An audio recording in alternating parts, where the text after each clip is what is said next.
सतगुरु शंकर रूप, नमो नमो बहुवार हैं सकल सुपूज्यन भूप। बंदो गुरुपद कंज, कृपा सिंधु नर रूप हरि। महामोह तुम पुंज, जासु वचन रवि कर निकर। धन्य धन्य सतगुरु सुखद, महिमा कही न जाय। जो कछु कहूँ तुम्हारी कृपा, मौतें कछु न बसै। बोलिए प्रेम से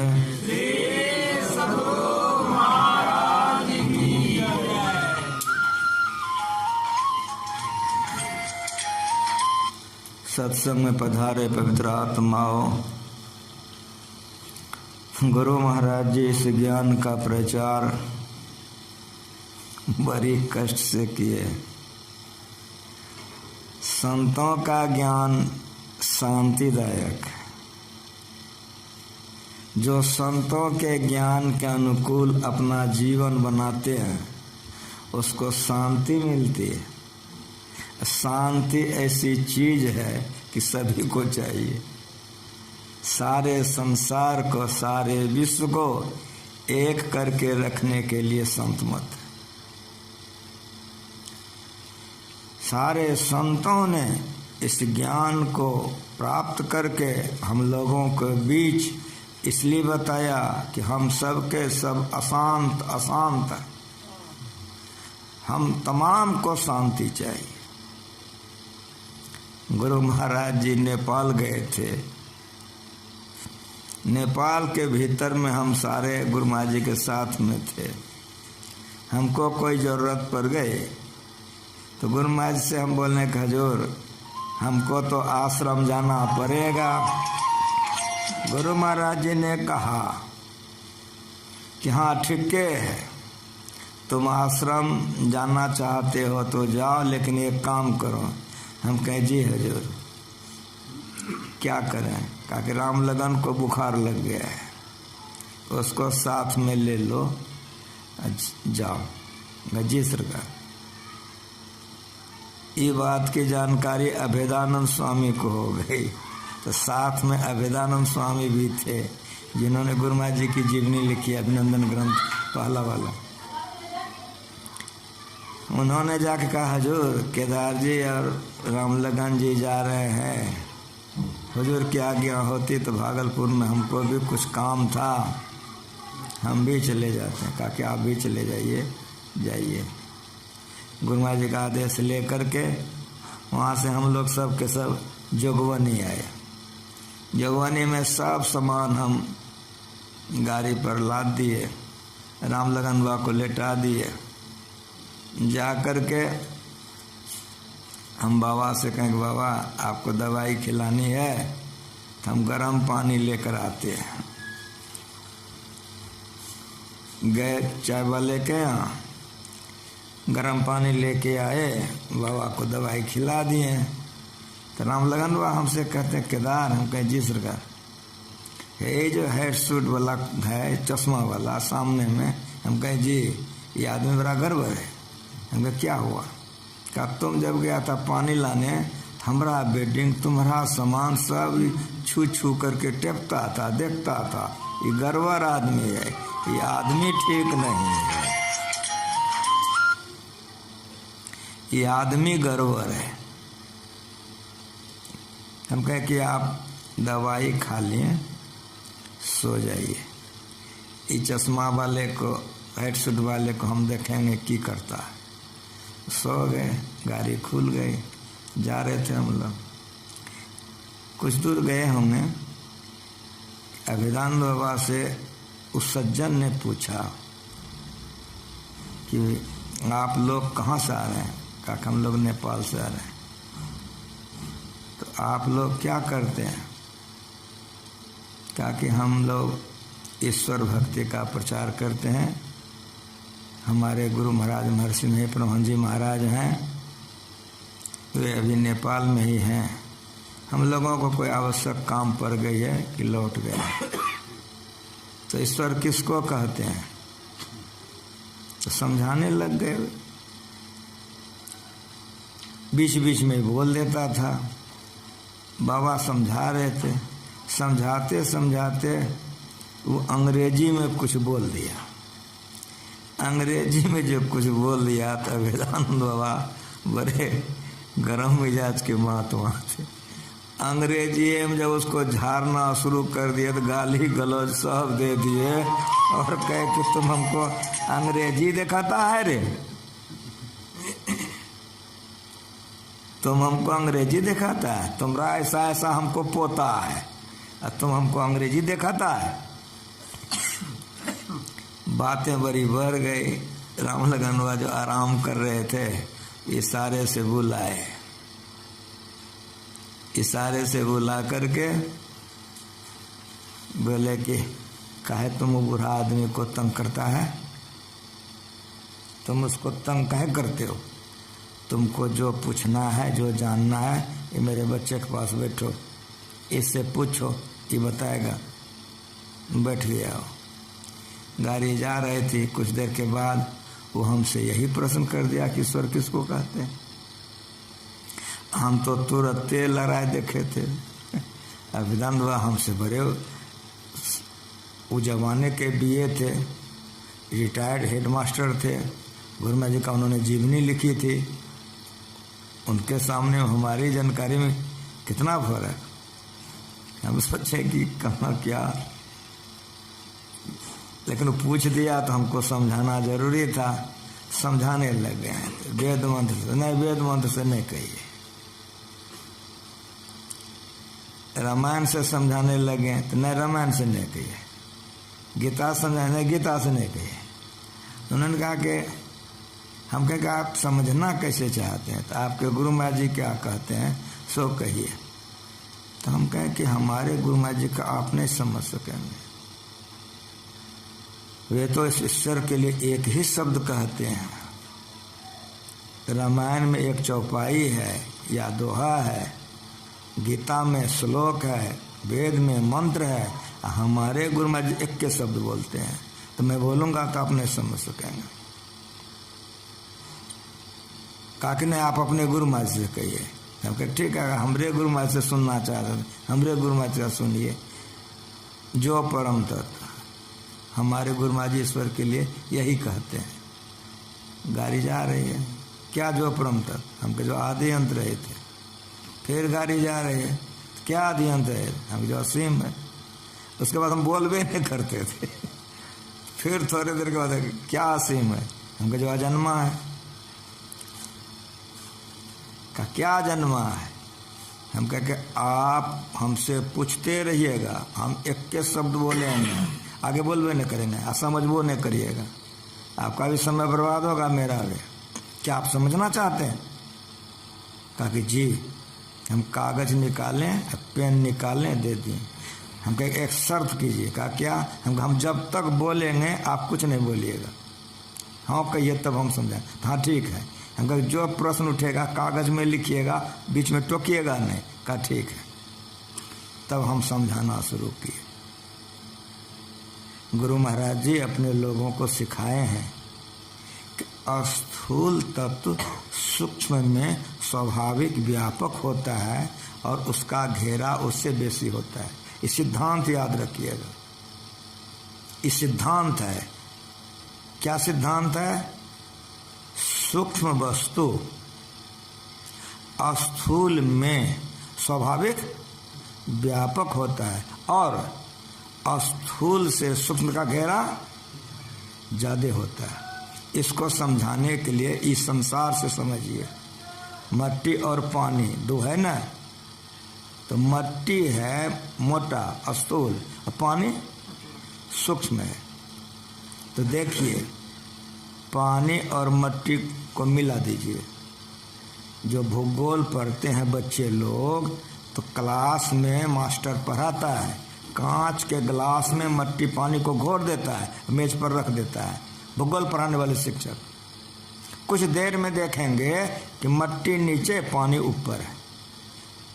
नमूना नमूना होता है, उदाहरण उदाहरण होता है। बड़ा गंभीर ज्ञान है संत मत का। अब देखिए कि आपको कांच के गिलास में साफ दिखाई पड़ेगा कि नीचे में मिट्टी है, ऊपर में पानी है। लेकिन एक बात कहिए कि मिट्टी में पानी है कि नहीं? तो मिट्टी के कण कण में पानी व्यापक है और अपना स्थान ऊपर रखा है। ये मास्टर पढ़ाता है, जो लोग आप सबके सारे विद्वान आदमी बैठे हुए हैं। अब इस धरती और पानी को लीजिए, जो भूगोल पढ़े हुए हैं, तो 3 हिस्सा पानी है। ये कैसन धरती है जिस पर हम लोग हैं। लेकिन इस धरती की कहीं खुदाई कीजिए, जल निकलेगा कि नहीं? अब देखिए, बहुत गंभीरता से ज्ञान को समझिए। राम स्वरूप तुम्हार, वचन अगोचर, वचन में आने योग्य नहीं है, वचन अगोचर। बुद्धि पर, बुद्धि भी इसको नहीं जान सकती है, बुद्धि भी पहुंच वहां नहीं है। अविगत, कहीं से खाली नहीं। अलख, 14 इंद्रियों से नहीं जान सकते हो। अपार, आपसे बड़ा कोई नहीं है। यही समझना है, इसी को समझना है। किसको समझना है? वचन अगोचर, वचन से आने योग्य नहीं है। बुद्धि पर, बुद्धि भी उसकी पहुंच नहीं है। अविगत, कहीं से खाली नहीं है। अलग, 14 इंद्रियों से नहीं जान सकते, इसी को समझना है। मैंने कहा उसको कि आप देखिए कि धरती एक हिस्सा, पानी 3 हिस्सा, लेकिन धरती की कहीं खुदाई कीजिए जल निकलेगा। अब उस पानी को आप गर्म कीजिए तो पानी के कण कण में अग्नि प्रवेश करती है कि नहीं करती है?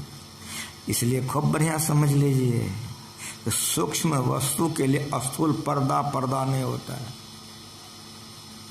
सूक्ष्म वस्तु के लिए स्थूल पर्दा नहीं होता है। अब देखिए, अग्नि को हवा बुझा देती है और हवा का एक लेयर है तो हवाई जहाज चलती है। जहाँ हवा का लेयर नहीं है वहाँ हवाई जहाज, इसलिए हमारे वैज्ञानिकों ने रॉकेट बनाया। कहने का मतलब समझ में आ रहा है? आकाश तत्व जो है वह हवा से भी सूक्ष्म है। इसीलिए मिट्टी के विस्तार से जल का विस्तार 3 गुना बेसी कि नहीं? दायरा को देखिए, ये भी दिमाग में लीजिए। इसीलिए ब्रह्म ज्ञान समझने के लिए ब्रह्मचर्य जरूरी है, नहीं तो लोग सुनते सुनते माथा कता घूमने लग गया। बड़ा गंभीर ज्ञान है, खूब बढ़िया समझिए। मिट्टी से पानी 3 गुना बेसी है। अब पानी से अग्नि का विस्तार बेसी होगा कि नहीं? समझ रहे हैं? और अग्नि से हवा का विस्तार बेसी होगा ना, और हवा से आकाश का विस्तार बेसी होगा ना। उधर रखिए, उसी घर में वहां रखो। एकदम समझिए इस ज्ञान को। अब मेरी बात आप लोग बढ़िया समझिए कि ये आकाश को स्थूल आकाश कहते हैं। सबसे मोटा आकाश यही है, लेकिन ये आकाश कढ़ैया की तरह लटका हुआ है। ये आकाशे का ओर छोर समझ में नहीं आता है। हमारे वैज्ञानिकों ने रॉकेट बनाया तो चंद्रमा पर गया और चंद्रमा पर से आया। तो जिस तरह एक धरती यहाँ है, हम लोग हैं, उसी तरह से चंद्रमा पर उतरा। वहाँ से हमारे वैज्ञानिकों ने मिट्टी लेकर के आया और कहा कि अगर यदि अब धान गेहूँ घटेगा तो वहीं उग जाएंगे। कुछ समझ में आ रहा है कि चंद्रमा को हम लोग चंद्रलोक कहलाता है। चंद्रमा भी एक संसार है, एक ब्रह्मांड है। यहाँ हम लोग हैं तो चंद्रमा भी है, देख करके आया रॉकेट से। अब देखिए कि आकाश में दूरी इतनी है कि दूरी के चलते चंद्रमा कितना दिखाई पड़ता है, थड़िया ऐसा कि नहीं? बहुत बढ़िया से समझिए। गुरु महाराज जी का ज्ञान बड़ा बारीक ज्ञान है। दूरी के चलते वो इतना दूरी पर है कि थड़िया ऐसा दिखाई पड़ता है। जब हमारा वैज्ञानिक उस चंद्रमा पर उतरा, ये धरती को थड़िया ऐसा देखा। अब मेरी बात सुनिए, जिस सूर्य से हम लोग गर्मी ले रहे हैं, इसी आकाश में है कि नहीं है? 15 लाख गुना बड़ा है इस धरती से सूर्य, इस धरती से 15 लाख गुना बड़ा है सूर्य। लेकिन दूरी इतनी है, इतनी दूरी है कि दूरी के चलते थरिया ऐसा देखते हैं हम लोग सूर्य को भी। और सुनिए, जितने तारे वगैरह देख रहे हैं सब एक एक ब्रह्मांड है, लेकिन दूरिये इतना है, दूरिये इतना है कि वो छोटा छोटा दिखाई पड़ता है। कहने का मतलब मेरा भाव क्या है, समझ रहे हैं आप लोग? कहने का मतलब मेरा ये है, भाव ये है कि आकाश इतना बड़ा है, इतना बड़ा है कि चंद्रमा, सूर्य, तारे सब इसी में है। इसी का तो और छोर समझ में नहीं आ रहा है। इसी एक आकाश का और छोर समझ में नहीं आ रहा है। इसी रामायण में अभी आप पढ़वे किए हैं, नव सत कोटि अमित अवकाशा। जरा दिमाग लगाइए, क्या कहा गया पाठ में? क्या सुने आप? नव सत कोटि अमित अवकाशा। ऐसे ऐसे आकाश को, 100 करोड़ आकाश को वो परमात्मा जगह दे सकता है। तैयो परमात्मा में जगह कितना है कोई नहीं बता सकता है। समझ रहे हैं? ऐसे ऐसे आकाश को, 100 करोड़ आकाश को जगह दे सकता है। तो कितना बड़ा है। और सुनिए, आकाश के संबंध में आप समझ गए कि आकाशे का और छोर समझ में नहीं आ रहा है कि नहीं? अब मैं आप लोगों से पूछता हूं, ध्यानाभ्यास का अवसर है, मोटा मोटा बात कम सुनिए, सब चुनौते सब बैठे हुए हैं। ये ज्ञान को बराबर यहाँ समझिए। हमारा आपका मन है और ये आकाश है। आपका हमारा मन है और आकाश है। आकाश महीन है कि मन महीन है? मन महीन है। आप लोग अपने अपने घर से ध्यानाभ्यास के शिविर में आए हुए हैं। जैसे मैंने आप लोगों का घर कहा, आप लोग घर गए, घर से आए। जो लोग अमेरिका गए हैं तो हम जैसे अमेरिका बोलेंगे अमेरिका से जाएगा आएगा। कहने का मतलब मेरा यह है कि जो आप देखे हुए हैं उसको दूरी चाहे हजारों कोस, लाखों कोस, और मिनट में भी उसको नहीं बोलते मन देख लेता है। मन तुरंत देख लेता है।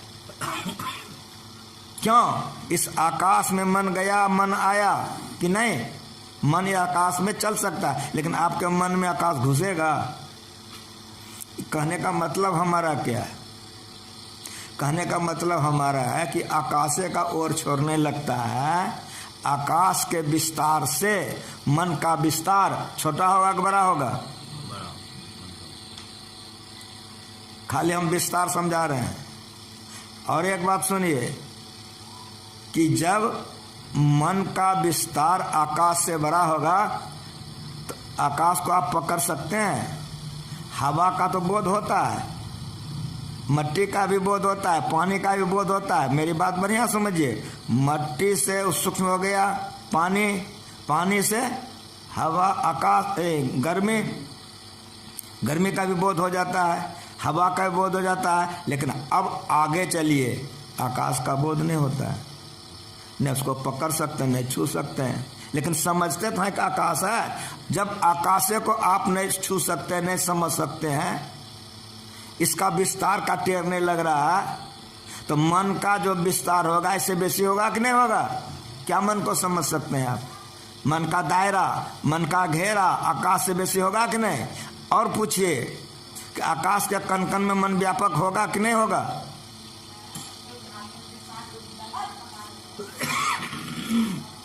स्थूल सूक्ष्म के लिए पर्दा नहीं होता है।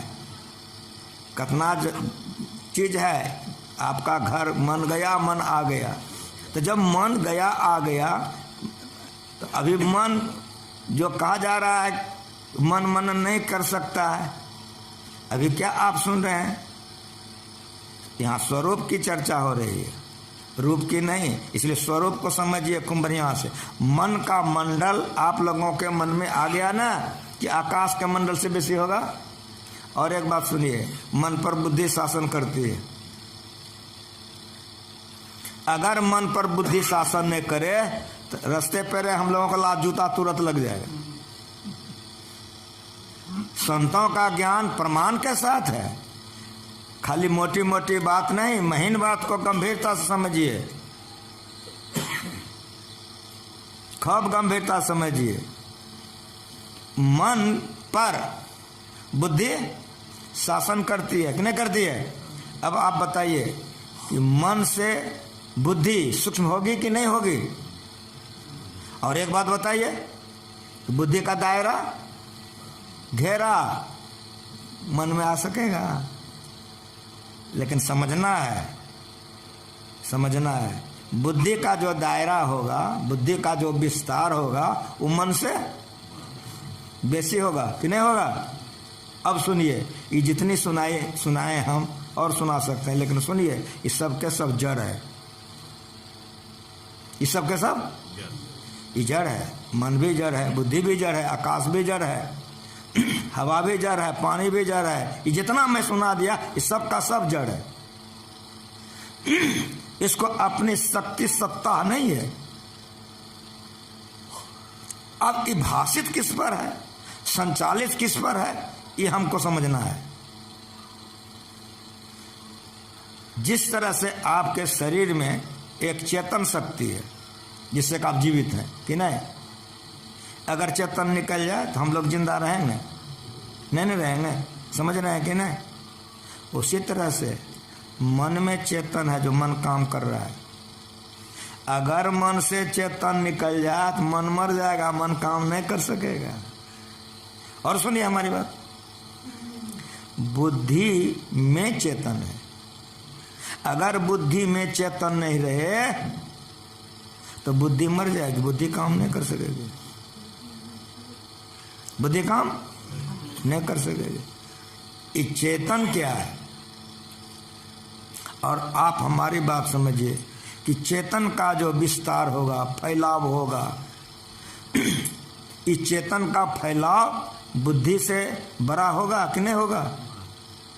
अविगत, अलख, अपार शब्द, एक एक शब्द को समझना है। यही सत्संग है। यहाँ का कहानी, वहाँ का किस्सा, मूल बात नहीं समझ सके तो पाठ क्या समझे?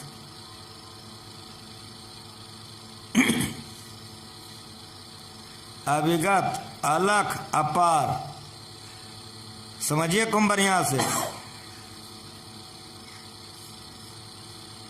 अब मेरी बात आप लोग समझिए कि चेतन इतना बारीक है कि चेतन बुद्धि के, मन के, इधर सब जितना हम बताएं, जल, पानी, अग्नि, सब में व्यापक होगा कि नहीं होगा?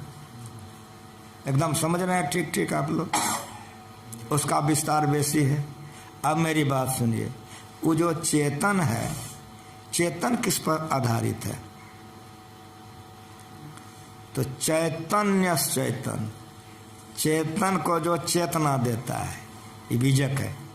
चैतन्य चैतन्य, ऊंचे नीचे, आगे पीछे, दाहिने बाएं, ये अनंत है। वहाँ भी कहा जा रहा है, वचन अगोचर, बुद्धि पर अविगत, अलख, अपार। अपार का अर्थ होता है जिससे बड़ा कोई नहीं हो, जिससे बड़ा। तो ये कह रहे हैं चैतन्य चेतन, चेतन को भी चेतना देने वाला जो है, वो चेतन से बड़ा होगा कि नहीं होगा? और मेरी बात सुनिए कि चेतन के कण कण में, मन बुद्धि के कण कण में व्यापक होगा कि नहीं होगा? होगा ना। इसीलिए परमात्मा कैसा है, राम का स्वरूप कैसा है, अविगत, स्थूल के कण कण में, सूक्ष्म के कण कण में, कारण के कण कण में, महाकारण के कण कण में, और चेतन के भी कण कण में वे व्यापक है। इसलिए परमात्मा सबसे बराते हैं बरा, पढ़िए बीजक, या आप सत्संग जोग पढ़िए, बराते बरा, उससे बड़ा कोई नहीं है। इसीलिए उसको संतों ने अनंत कहा। क्या कहा? कबीर मत में 12.5 मत है। उस जमाना में मन पर लगता था, अब तो क्या लगेगा। संत के समय में जो स्थिति होती है, उनके चले जाने के बाद वह स्थिति नहीं होती है। गुरु महाराज जी के साथ में थे तो अखरता था, मौका मिला, हम बनारस गए, किताब पढ़े तो समझ में आया। अभी जो पारख मत वाले हैं, कबीर मत में पारख मत एक है, समझ रहे हैं। तो पारख मत वाला जो आचार्य हुए हैं, वे चेतन को मानते हैं, वे चेतन को, परमात्मा को नहीं मानते।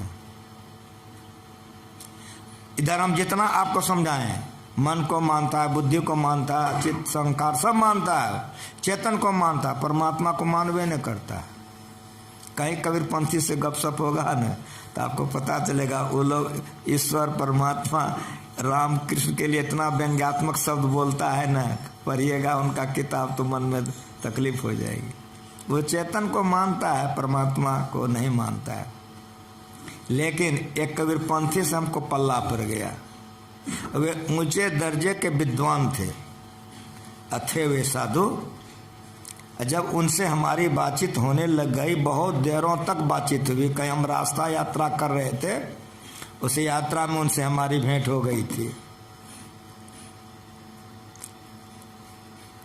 तो उनको मैंने कहा कि आप कबीर साहब को मानते हैं? कहा मैं कबीरपंथी हूँ, वे गुरु हैं। हम कहा बीजक को मानते हैं? उन्होंने कहा कि बीजक मेरा गुरु ग्रंथ है। तो हम कहे अगर बीजक में ही बात हो मानेंगे? कहा मानूंगा। यही हम सुनाए थे उनको, चैतन्य चैतन्य स्वरूप अखंडित व्यापी। जो वहाँ कह रहे हैं कबीर साहब, वही यहाँ पर कह रहे हैं तुलसीदास जी महाराज या वाल्मीकि जी। जो प्रसंग है वो बहु एक। जैसे हम उनको पाठ करके सुनाए, चैतन्य चैतन्य, ऊंचे दर्जे के विद्वान साधु थे, मेरा मुंह देखने लग गए। कहा कि साहब जी, हम कहेंगे जी। कहा ये तो हमको यादे था, लेकिन जहाँ आप हमारे मन को टिका दिए, इस पर हम मनन नहीं किए थे। ये तो हमरे ग्रंथ से हमको पटक दिए। तो हम कहे क्षमा कीजिए, यहाँ हार जीत की बात नहीं है। कबीर आपके गुरु हैं तो मेरा भी गुरु है, और बीजक आपका गुरु ग्रंथ है तो मेरा भी गुरु ग्रंथ। चैतन्य चैतन्य वो कैसा है? तो बरातें बरा, उससे बड़ा कोई नहीं। अगर यही कह देते कि बरातें बरा तो ठीक है, लेकिन तुरंत कबीर साहब का छोड़ते छोटा। इसी जगह लोग नहीं समझ सकता है कि क्या हो गया, बड़ा से बड़ा तो हो जाएगा, छोटे से छोटा कैसा होगा। इसीलिए सबसे महीन परमात्मा है, इसलिए छोड़ते छोटा। समझ में आ रहा है? इसके लिए अखिल भारतीय जिला वार्षिक होता है। ये समझाया कि गुरु महाराज जी गए हैं, खाली खिस्सा कहानी के लिए नहीं। वो परमात्मा चेतन को भी चेतना देने वाला है, इसीलिए वो परमात्मा से कहीं खाली नहीं। न चेतन खाली है अपरा प्रकृति, न परा प्रकृति। सूक्ष्म कारण, महाकारण, मट्टी, पानी, अग्नि, हवा, सब में वह व्यापक है कि नहीं है? समझ में आ रहा है? अब उस सब जगह है कि नहीं? ये जैसे समझाएं, जितना हम आपको सुनाएं अभी, उस सज्जन उठ करके खड़े हो गए। कहा बाबा जरा सा अब चुप हो जाइए। हम चुप हो गए। कहा बाबा हम CID के बहुत बड़े अफसर हैं। नेपाल से जो आप लोग आ रहे थे तो हमारे मन में आ कि आप लोग तस्कर वाले हैं, लेकिन आप लोग तो भारी तस्कर वाले हैं। आप तो भारी तस्कर वाले हैं। हमको अब बड़ी बेचैनी हो रही है। हम कहे क्यों? कहा बाबा बचपन से हम पढ़े थे कि हम में तुम में खर खम्भ में सब में व्यापक राम। तो बाबा हम सुन पाए थे, लेकिन इतने बड़े अफसर होकर इतना विद्या पढ़ने के बाद भी समझ नहीं पाए थे।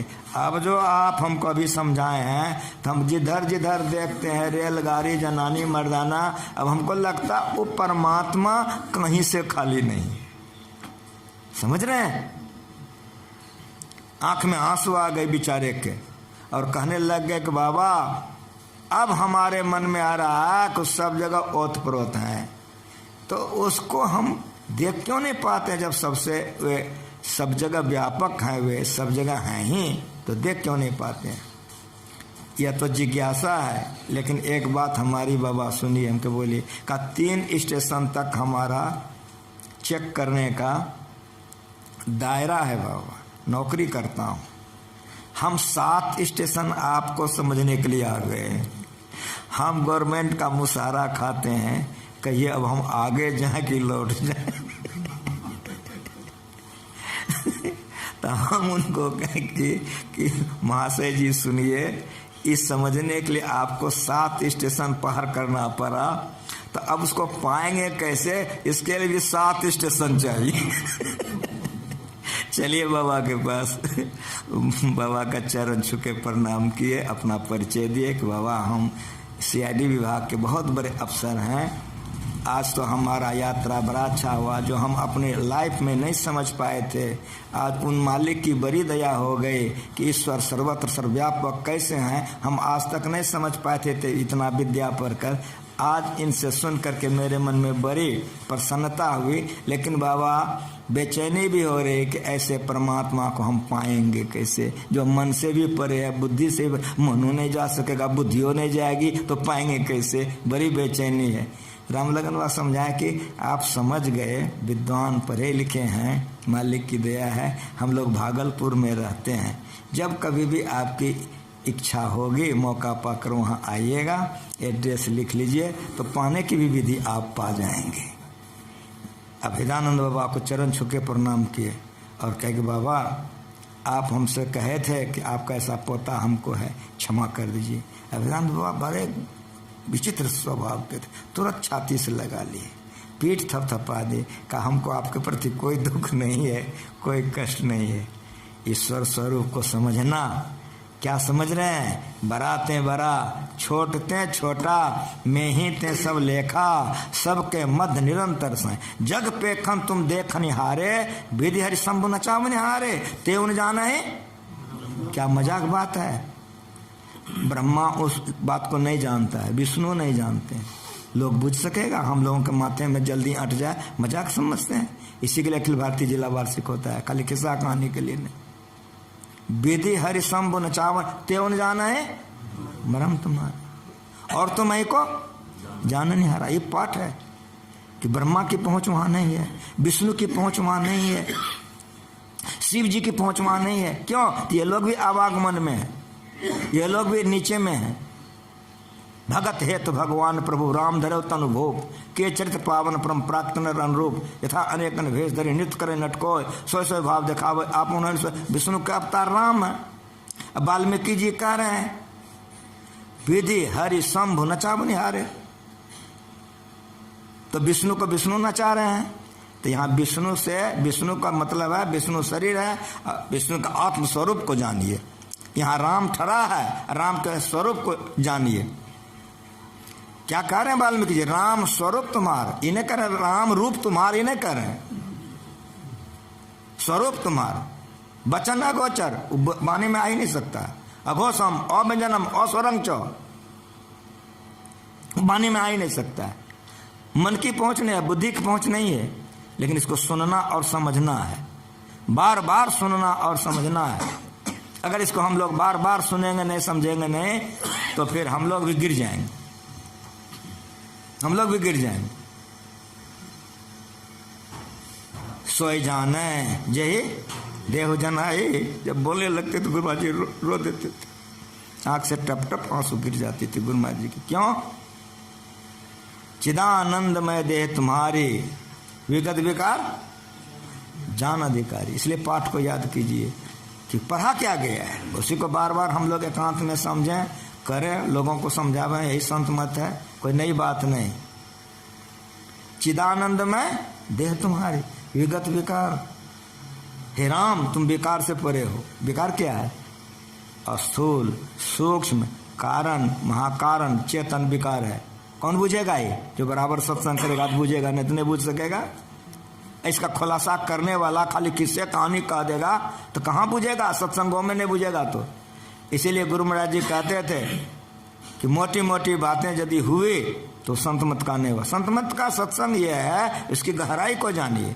नहीं तो पंच बैठ करके जो फैसला करता मुखिया, वो सत्संग है। चोरवा को दंड देता है कि नहीं देता है, वो सत्संग है, वो भी सत्संग है। लेकिन ये जो सत्संग है, चिदानंदमय देह तुम्हारी विगत विकार, जैसे गुरु महाराज कहते थे जान अधिकारी, क्या से टप टप आंसू गिर जाते थे। कहते थे सुनो जी, उस ईश्वर से प्रार्थना करो कि हम लोग अधिकारी भक्त बन जाएं। वाल्मीकि जी अधिकारी भक्त थे, हम लोग अभी अधिकारी भक्त नहीं हुए। जिस दिन अधिकारी भक्त हो जाएंगे, हम भी उस स्वरूप को जान जाएंगे। श्री सद्गुरु महाराज। इसीलिए गुरु महाराज जी के आंख से टप टप आंसू गिर जाती थी कि जान अधिकारी। जो अधिकारी भक्त हैं वही जानते हैं। क्यों? तो वाल्मीकि जी अधिकारी हैं। राम को नहीं देख रहा है, तब क्या देख रहा है? राम के स्वरूप को देख रहा है। यारी साहब का एक तो वाणी है सत्संग योग में कि गहने के गहरे कहीं सोना भी जात है, सोनो बीच गहनो और गहनो बीच सोन है, भीतर भी सोनो और बाहर भी सोन दिखे, सोनो तो अचल अंत गहनो तो मीच है। इसलिए लोगों सोन को तो जान लीजिए, गहनो बर्बाद कीजिए। यार एक सोनो तम उच्च कवन नीच है। एक सोना का ढेला से हजारों हजार गहना बना तो नाम ढेरी होगा ना, रूप ढेरी होगा कि नहीं? लेकिन एक बात बताइए, तो सब नाम सब रूप किसका है? समझ में आ रहा है? अगर सोना उड़ा दीजिए तो कुछ बचबो करेगा। उसी तरह जो सगुण है वो निर्गुण पर आश्रित है, जो निर्गुण है वो निराकार से आश्रित है, परमात्मा पर आश्रित है। पहले परमात्मा, तब निर्गुण, तब सगुण। पहले परमात्मा, तब सत, तब असत। इन तमाम बातों को धीरे धीरे समझना, इस सत्संग में समझाया जाता है। इसी के लिए सत्संग होता है। चिदानंदमय देह तुम्हारे विगत विकार, वाल्मीकि जी कह रहे हैं नाथ तुम तमाम विकार से परे हो। विगत विकार जान अधिकारी। उस सोना को देख रहा है, गहना को नहीं देख रहा है। सोना को देख रहा है, गहना को नहीं देख रहा है। सोना बेचने के लिए जाइए, कसौटी पर कसेगा, कहेगा इसमें तो 2 आना खाद है, 14 आना सोना है, खाद का पैसा नहीं देगा। समझ में आ रहा है? परमात्म तत्व, चेतन और जड़ प्रकृति, यह सृष्टि चल रही है। जड़ अगर नहीं मिलेगा, खाली चेतन रहेगा तो कुछ बनबे नहीं करेगा। गुण नहीं रहेगा तो सगुण होबे नहीं करेगा, तो राम का शरीर कैसे बनेगा? इसलिए राम का जो शरीर अब गहना है वो रचा गया है कहाँ? कौशल्या के पेट में। इसीलिए भगत हेतु भगवान प्रभु राम धरे हो तनुभूप। शरीर और शरीर धारण करने वाला दो होगा कि नहीं होगा? तो शरीर को वे नहीं देख रहे हैं, शरीर धारण करने वाले को देख रहे हैं। ये आंख को कौन आंख कहते हैं? इसको आत्मदृष्टि कहते हैं। इसको क्या कहते हैं? आत्मदृष्टि। उससे मोटी है आत्मदृष्टि से दिव्य दृष्टि, उससे भी मोटी है। ये जो हम लोग आप लोग देख रहे हैं, इसको कहते हैं चर्म दृष्टि। चर्म दृष्टि से सूक्ष्म है स्वप्न दृष्टि, स्वप्न दृष्टि से सूक्ष्म है मानस दृष्टि। ये 3 दृष्टि तो हम लोग हरदम जानते हैं। अभी हम आपको देख रहे हैं, एक दृष्टि सपना में देखते हैं, 2 दृष्टि मन से देखते हैं, 3 दृष्टि। तीनों दृष्टि को जो अतिक्रमण करते हैं, 4थी दृष्टि होती है, वही है बिंदु ध्यान। लोचन चातक जिन कर रखे, बिंदु ध्यान करने से दिव्य दृष्टि हो जाती है और दिव्यनाद की सुनाई पड़ती है। ये जो आवरण है यही खाद है। जैसे सोना में खाद मिला के गहना बनता है, कहेगा क्यों? खाली सोना का बनाएगा तो लचर पचर करेगा, वो बनवे नहीं करेगा। इसीलिए सोनार को खाद मिलाना पड़ता है, तो कड़ा होता है, तब तो गहना बनेगा। समझ में आ रहा है? उसी तरह से चेतन और जड़ मिल करके सृष्टि होती है। इसीलिए चिदानंदमय देह तुम्हारे, इधर खाद नहीं है। चिदानंदमय देह तुम्हारी विगत विकास जान अधिकारी। ये जो तत्व है ये जड़ तत्व से ऊपर तत्व है, चेतन, और चेतन को भी चेतना देने वाला परमात्मा तत्व है। इसीलिए परमात्मा कहिए आत्मा कहिए एक के शब्द है। जो सूक्ष्म वस्तु होता है, जैसे शीशे का उदाहरण दिया गया, तो अब आप लोग अच्छा से समझ सकते हैं कि शीशा कौन सी करेगा उसका। ये घर में आप आते जाते हैं कि नहीं? हाथी आएगा ना? हाँ कहिए ना, हाँ सब बात में हाँ। हाथी आ जाएगा घर में, गेट में घुस जाएगा तो फिर हाँ कहाँ कहते? ससुराल में थे अभी आप। एक गेट में हाथी घुसेगा, क्यों नहीं घुसेगा? हाथी बड़ा है और गेट आप आते जाते हैं ना, टट्टी लगा दें, आ जाइएगा ना? नहीं ना आइएगा? मक्खी कुछ समझ में आ रहा है कि नहीं? मक्खी आगे जाएगी ना, लेकिन उस पर हम एक तो कपड़ा टांग दें तो मक्खी आगे नहीं ना, टॉर्च मारेंगे तो कुछ समझ में आ रहा है? किसी भी एक विषय को एक बार बढ़िया से समझिए। टॉर्च मारेंगे तो ऊपर चला जाएगा। शीशे में टॉर्च मारेंगे ऊपर जाता है कि नहीं जाता है? जब प्रकाश ऊपर चला गया तो प्रकाश अग्नि है कि नहीं है? और प्रकाश से महीन कितना कितना समझा दिए कि नहीं? तो आत्मा को कैसे रोक सकेगा वो? उसके लिए करेक्ट करेक्ट कुछ नहीं होगा। समझ रहे हैं? आ रहा है? नए विज्ञान को समझ में आया कि करेक्ट हो गया। करेक्ट क्या के लिए होगा? उसके लिए पर्दे नहीं है। पत्थर को आप भट्टी में डाल दिए, सिल्ला लोरी पीसते हैं ना, चटनी, एगो लोरी को आप आग में डाल दिए, वो कोयले का भट्टी है, थोड़ी देर के बाद वो लोरी क्या हो जाएगा? लाल होगा कि नहीं होगा? तो उसके भीतर में आग घुसा कि नहीं घुसा? तो उसके लिए गेट चाहिए, उसके लिए गेट चाहिए। उसी तरह से आत्मा निकल गया और उसका सब बंदे रह गया, कब मर गया टेढ़ने लगा। समझ में आ रहा है? आत्मा के लिए पर्दा पर्दा नहीं। अरे आत्मा छोड़ दीजिए, हम प्रकाश से आपको दिखा दिए कि टॉर्च जलाइए ना, ऊपर चला जाएगा। जब प्रकाश ऊपर चला जाएगा तो आकाश उसके लिए पर्दा नहीं है, मन पर्दा नहीं है, बुद्धि के लिए पर्दा नहीं है, चेतन के लिए पर्दा नहीं है। लेकिन वो नहीं जानता है, इसलिए कहा करेक्ट हो गया, निकल गया। अब उसको कुछ पूर्वे नहीं किया। उसके लिए करेक्ट क्या के लिए होगा? उसके लिए तो ढेरी जगह है, उसके लिए पर्दा पर्दा नहीं है। समझ में बातें आ गई? इन तमाम आवरणों के अंदर में जो रहेगा वो जीवात्मा कहलाता है। और जड़ तत्व में जब तक हम लोग रहेंगे, जड़ता की बुद्धि रहेगी, और मन बुद्धि के अंदर हम लोग रहेंगे, और मन बुद्धि के अंदर में रहेंगे, दुख पाएंगे। तो जिस तरह से वाल्मीकि जी गुरु करके अधिकारी हो गए, उनके गुरु का नाम था नारद बाबा। नारद बाबा से दीक्षा लेकर के उन्होंने ध्यान करके अधिकारी भक्त बन गए कि नहीं? हम लोग भी गुरु महाराज से भजन भेद लिए हैं, अधिकारी भक्त बनने का प्रयास कीजिए तो परम कल्याण होगा। इन्हीं शब्दों के साथ वाणी में विराम। घड़ी में समय देखते रहता हूँ। सीताराम जी को दे दीजिए, एक भजन हो जाए, आरती हो जाएगी, अभी का सत्संग समाप्त हो जाएगा। माइक दीजिए सीताराम जी को।